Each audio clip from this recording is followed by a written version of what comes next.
नमस्कार, मैं हूं विवेक और स्वागत है आपका हमारे खास शो बाबुओं की गपशप में। बाबुओं की गपशप यानी कि सरकारी दफ्तरों से लेकर साहबों के बंगलों की वो चर्चा जो सत्ता के मिजाज को बताती हैं। ये दिगर बात है कि अमूमन ये गपशप सत्ता प्रतिष्ठानों की ऊंची दीवारों के बीच ही दम तोड़ जाती है। हम ऐसे ही गपशप को आप तक पहुंचाते हैं। दरअसल सत्ता के शामियाने तले होने वाली तमाम चर्चाओं में ढेर सारी अहम खबरें छिपी होती हैं और ऐसी खबरों का उस शामियाने से बाहर निकलना और आप तक पहुंचना बेहद जरूरी होता है। वैसे हम ये भी साफ कर दें कि ऐसी चर्चा 100% सच नहीं होती। हाँ, सच के बेहद ही करीब होती है। तो चलिए ऐसी ही चर्चाओं के साथ शुरू करते हैं हम अपना खास शो बाबुओं की गपशप।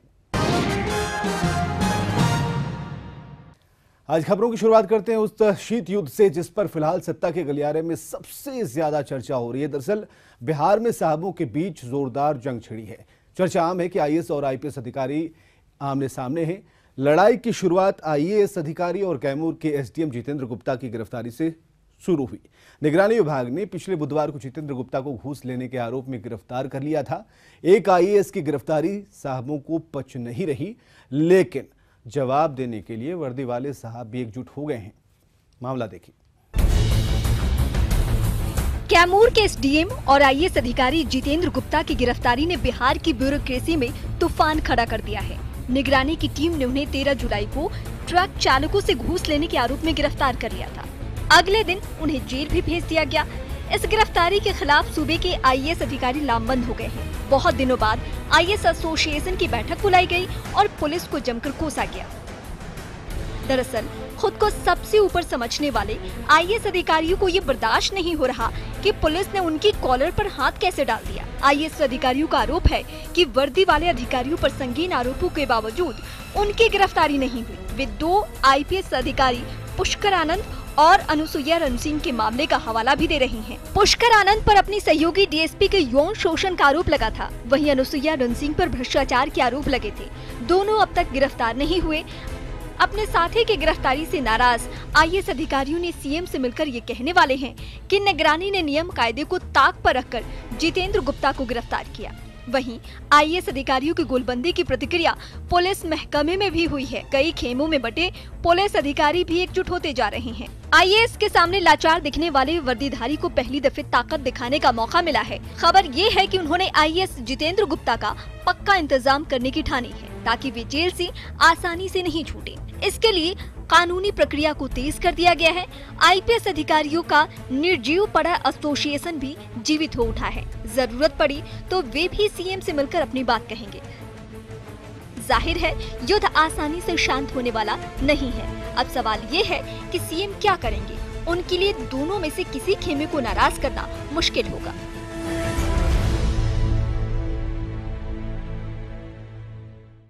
हाँ, इंतजार इसी बात का है कि नीतीश कुमार क्या करते हैं। वैसे आईएएस अधिकारियों को जवाब देने के लिए तैयार वर्दी वाले साहबों के बीच आपसी जंग भी कम नहीं है।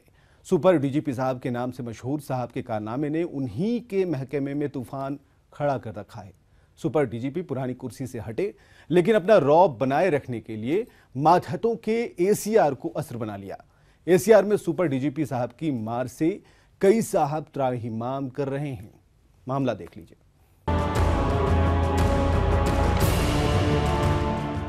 सुपर डीजीपी साहब की जब पुरानी कुर्सी से विदाई हुई थी तो नीचे के साहबों ने जश्न मनाया था। चलिए जान छूटी, लेकिन जश्न कुछ ही दिनों में काफूर हो गया। दरअसल सुपर डीजीपी साहब के जिम्मे पुराने मातहतों का एसीआर लिखने का काम बाकी था। उन्होंने उसमें अपनी ताकत दिखा दी। चर्चा ये है कि सुपर डीजीपी ने नाम के विपरीत कड़क माने जाने वाले साहब का एसीआर बिगाड़ दिया है। 10 में से सिर्फ 6 अंक दिए हैं।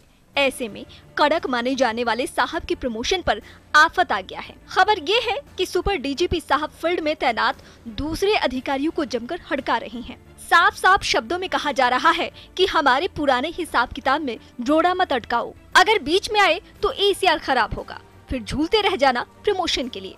अब हालत ये है कि कोई वर्दीधारी सुपर डीजीपी के हमदम लोगों की ओर नजर नहीं उठा रहा है। चर्चा ये भी है कि सुपर डीजीपी ने नए जगह पर भी जमकर गदर काटा है। उनके डर से मीडिया डार्लिंग कहे जाने वाले सुपर कॉप भी सकते में है। साहब का फरमान है कि मीडिया में नहीं आना है। उनके खौफ से सुपर कॉप ने मीडिया से ऐसी कन्नी काटी है कि खबरची हैरान परेशान है।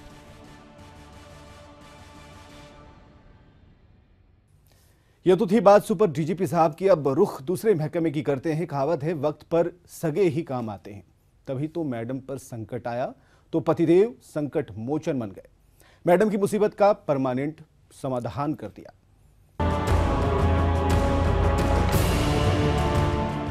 मैडम और उनके पति दोनों आईएएस हैं और दोनों कड़क मिजाज वाले। दोनों के जिम्मे अहम विभागों को चलाने की जिम्मेवारी है। वैसे तो अब तक पर्सनल रिश्ता प्रोफेशन से दूर ही रहा था, लेकिन इस दफे ये दीवार गिर गई। दरअसल मैडम के महकमे में हड़ताल हो गई। मैडम बात करके परेशान, लेकिन हड़ताल नहीं टूटी। वैसे में सहारे के लिए सामने आए अपने साहब। दरअसल साहब के जिम्मे कामगारों का हित देखने का भी काम है। साहब ने उसी बहाने हस्तक्षेप किया और हड़तालियों को जमकर हड़काया। हड़ताल एक ही दिन में खत्म हो गया। तब जाकर मैडम ने राहत की सांस ली। पति पत्नी के रिश्ते की कदर राजा की एक बैठक में भी हुआ। दरअसल बैठक में दोनों को बुलाया गया था, लेकिन दोनों की सीट एक दूसरे से दूर थी। वहाँ मौजूद दूसरे साहबों ने इस दूरी को मिटाया और दोनों का नेम प्लेट अगल बगल में कर दिया। राजा ने जब दोनों को साथ बैठे देखा तो उनके होठों पर भी मुस्कान तैर गई। बाबू की गपशप में अब बात लाड साहब की करते हैं। अंग्रेजों के जमाने में उन्हें ऐसा ही और इसी तरीके से पुकारा जाता था। सत्ता के गलियारे में बिहार के लाड साहब की भूमिका को लेकर खूब चर्चा है। जिस उम्मीद ने उन्हें पाटलिपुत्र लाया गया था, लाड साहब ने उस पर पानी फेर दिया।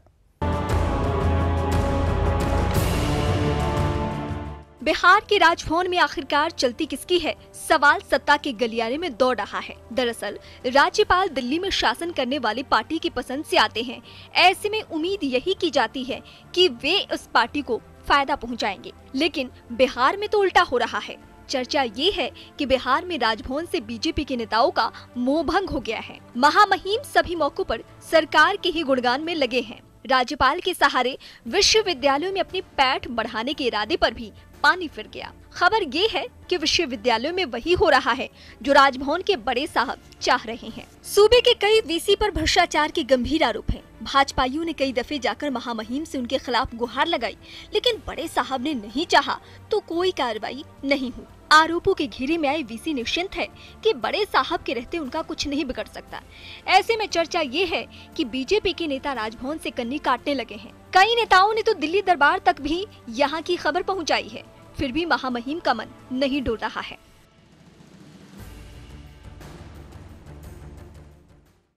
बिहार में बाबुओं की गपशप में इतना ही। ब्रेक के बाद आगे देखेंगे क्या है रांची में बाबुओं की गपशप।